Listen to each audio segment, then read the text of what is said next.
నమస్కారం అందరికి. మనం ప్రీవియస్ వీడియోలో డిగ్రీ సెమ్ 4 వాళ్ళకి ఇన్కమ్ ట్యాక్స్ లో 3 యూనిట్స్ కంప్లీట్ చేసాం కదా.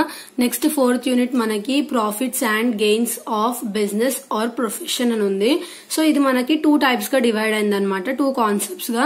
సో ఫస్ట్ ఒకవేళ బిజినెస్ రిలేటెడ్ ప్రాబ్లమ్స్ ఇస్తే ఎలా ఫైండ్ అవుట్ చేస్తాము, నెక్స్ట్ ప్రొఫెషన్ రిలేటెడ్ ప్రాబ్లమ్స్ ఇస్తే ఎలా ఫైండ్ అవుట్ చేస్తాం అని చెప్పి ఉంటది. సో ప్రొఫెషన్ అంటే మనకి ఏదైతే lawyers, chartered accountants, doctors so అలాంటివి ఉన్నాయో అలాంటి రిలేటెడ్ ప్రాబ్లమ్స్ ఇస్తారు.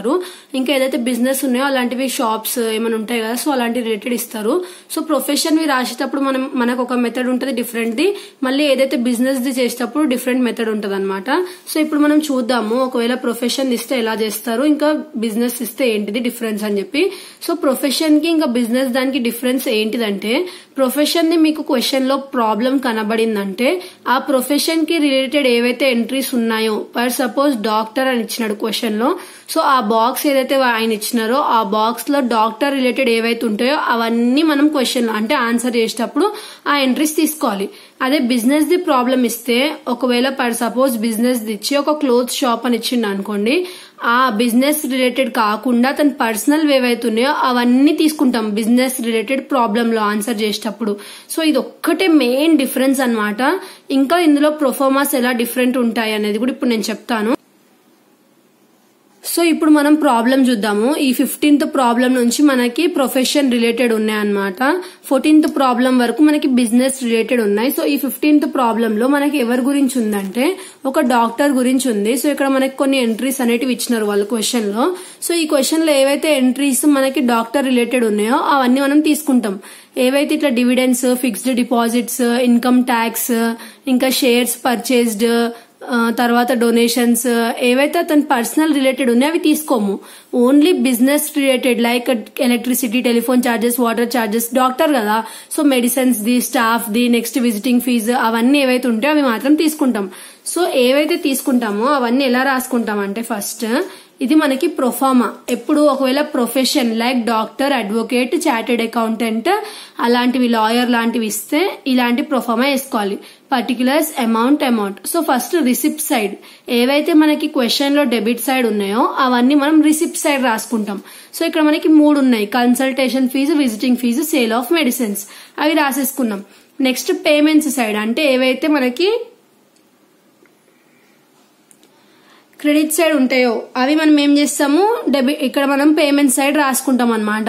సో ఏమేమి ఉన్నాయి, అంబులెన్స్, వ్యాన్ రెంట్, తర్వాత పర్చేజ్ ఆఫ్ మెడిసిన్స్ ఇచ్చినారు. మళ్ళీ కింద మనకి ఏదైతే అడ్జస్ట్మెంట్స్ ఉన్నాయో అక్కడ క్లోజింగ్ స్టాక్ ఇచ్చినారు మెడిసిన్స్ ది, సో ఇందులో నుంచి మైనస్ చేసుకోవాలి. తర్వాత salary to staff, water charges, telephone charges, electricity, general charges, ఇంకేమి ఇచ్చినారు ఇక్కడ వరకు అయితే వాళ్ళు క్వశ్చన్ లో ఇచ్చినారు. నెక్స్ట్ ఏంటిదంటే ఏవైతే డిడక్షన్స్ ఉన్నాయో, ఇప్పుడు మనకి క్వశ్చన్ లో వాళ్ళు ఏవైతే ఇచ్చినారో అమౌంట్స్, సో అవి ఏవైతే ఇక్కడ మనకి క్వశ్చన్ లో ఏమేమి ఇచ్చినారు, medicines the end of the year ఇచ్చినారు. మళ్ళీ ఏదైతే అసెట్స్ ఉన్నాయో మెషినరీది, బిల్డింగ్స్ ది, ఫర్నిచర్ ది, ఇంకా కొన్ని హిడెన్ అసెట్స్ ఉన్నాయన్నమాట ఇందులో మనకి క్వశ్చన్ లో, లైక్ బుక్స్ ఉన్నాయి, ఇంకా సర్జికల్ ఎక్విప్మెంట్స్ ఉన్నాయి, లైఫ్ సేవింగ్ ఎక్విప్మెంట్స్ ఉన్నాయి, ఇవన్నీ అసెట్స్ కదా. సో ఇవన్నీ మనం ఏం చేస్తాం, డిడక్షన్స్ లో ఇస్తాం అనమాట. సో డిడక్షన్స్ పర్సెంటేజెస్ ఎలా గుర్తుపెట్టుకోవాలి అంటే మీరే గుర్తుపెట్టుకోవాలి, వాళ్ళు క్వశ్చన్ లో ఇవ్వరు ఇంత పర్సెంటేజ్ అని చెప్పి. సో ఫస్ట్ మెషినరీ వాళ్ళు ఇచ్చిన అమౌంట్ మీద మెషినరీ అంటే మనకి ఎంత పర్సెంటేజ్ ఫిక్స్డ్ అనమాట, ఇవి 15% చేయాలి.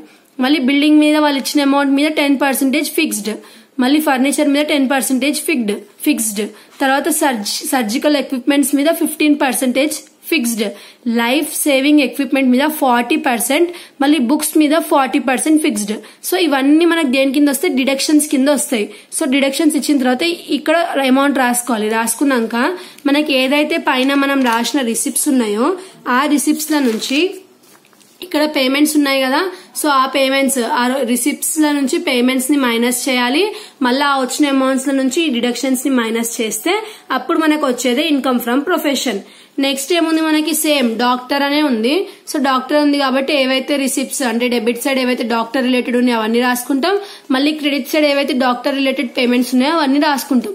రాసుకున్నాక డిడక్షన్స్ వాళ్ళు ఏమేమి మెన్షన్ చేసినారు అసెట్స్ ని, ఇక్కడ మెషినరీ మెన్షన్ చేసినారు, building, furniture, surgical equipment, life saving equipment, purchase of books mention చేసినారు.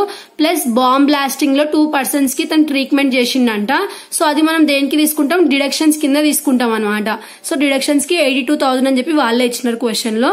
ఇవన్నీ తీసుకొని రిసిప్ట్స్ లో నుంచి పేమెంట్స్ మైనస్ చేసి ఆ వచ్చిన అమౌంట్ లో నుంచి మళ్ళీ డిడక్షన్స్ ని మైనస్ చేస్తే అప్పుడు లాస్ట్ కి వచ్చేది ఇన్కమ్ ఫ్రమ్ ప్రొఫెషన్. సో ఇది మనకి ఎలా క్యాలిక్యులేట్ చేస్తున్నామో అర్థమైంది కదా. నెక్స్ట్ ఎవరిని ఇచ్చినారు, same doctor. So receipt side ఏవైతే డాక్టర్ ఉన్నాయో అవన్నీ రాసుకున్నాం, మళ్ళీ ఏవైతే క్రెడిట్ సైడ్ ఉన్నాయో డాక్టర్వి అవన్నీ పేమెంట్ సైడ్ రాసుకున్నాము. రాసుకొని ఇందులో మనకి ఏమంటారు ఒక్కొక్కసారి అంటే 80% used for profession and 10% used for personal అట్లా ఇవ్వచ్చు, 20% యూజ్డ్ ఫర్ పర్సనల్ అని. సో ఏదైతే మనము ఆఫీస్ పర్పస్ కి యూజ్ చేసినామో అవి మాత్రమే తీసుకోవాలన్నమాట ప్రొఫెషన్ లో, పర్సనల్ వి తీసుకోవద్దు. అదే బిజినెస్ లో అయితే పర్సనల్ వి ఏం తీసుకోవాలి, ఆఫీస్ ఏం తీసుకోవద్దు. సో ఇక్కడ ఏవైతే ఐటీ రూల్స్ ఉన్నాయో ఇంకా బుక్స్ ఉన్నాయో అవి మాత్రమే క్వశ్చన్ లో మెన్షన్ చేసి ఉన్నాయి అసెట్స్. సో అవి డిడక్షన్స్ కింద తీసుకున్నాం. సో ఇక్కడ వరకు మీకు అర్థమైంది అనుకుంటా ప్రొఫెషన్ ఎలా చేయాలని చెప్పి. జస్ట్ మనకి అక్కడ డెబిట్ సైడ్ ఏవైతే అతను బిజినెస్ రిలేటెడ్ అంటే ప్రొఫెషన్ రిలేటెడ్ ఉన్నాయో అవి ఇక్కడ మనము రిసిప్ట్ సైడ్ రాసుకోవాలి. అతను క్రెడిట్ సైడ్ ఏవైతే అతను ప్రొఫెషన్ రిలేటెడ్ ఉన్నాయో అవన్నీ తీసుకొని పేమెంట్ సైడ్ రాయాలి. డిడక్షన్స్ లో ఏవైతే అసెట్స్ బాక్స్ లో ఉన్నాయి లేదంటే కింద మనకి ఏవైతే బాక్స్ కింద అడ్జస్ట్మెంట్స్ ఉంటాయో అక్కడ ఏమైనా అసెట్స్ ఉంటే వాటి మీద పర్సంటేజెస్ మీరే నేర్చుకోవాలి. Like books, machinery, furniture, equipment, life saving equipment అలాంటివి ఉంటాయి కదా, అవన్నిటి మీద పర్సంటేజెస్ ఎంత ఇవ్వాలి డిడక్షన్స్ అనేది మీరే నేర్చుకోవాలన్నమాట. నెక్స్ట్ ఇక్కడ ఒకటి ఎక్స్ట్రా యాడ్ అయింది ఐటీ రూల్స్ ది డిడక్షన్, అది మనమే రాసుకోవాలి. సో ఇది మనము ప్రొఫెషన్ ఇస్తే ఇలా సింపుల్ గా చేసుకోవాలి. జస్ట్ వాళ్ళు ఇచ్చిన బాక్స్ లో ఉన్నవి ఇతని ప్రొఫెషన్ రిలేటెడ్ వి మాత్రమే తీసుకుంటూ పర్సనల్ ఏమైనా ఉంటే ఇగ్నోర్ చేస్తూ రాసుకుంటూ ఇంకా అసెట్స్ ఏమైనా ఉంటే వీటి మీద డిడక్షన్స్ పర్సంటేజెస్ మీరు గుర్తుపెట్టుకుని డిడక్షన్స్ ఇచ్చేస్తే మనకి ప్రొఫెషన్ రిలేటెడ్ ప్రాబ్లమ్స్ అనేటివి అయిపోతాయి అన్నమాట. నెక్స్ట్ మనం బిజినెస్ రిలేటెడ్ ప్రాబ్లమ్స్ ఎలా సాల్వ్ చేయాలో చూద్దాము. Thanks for watching.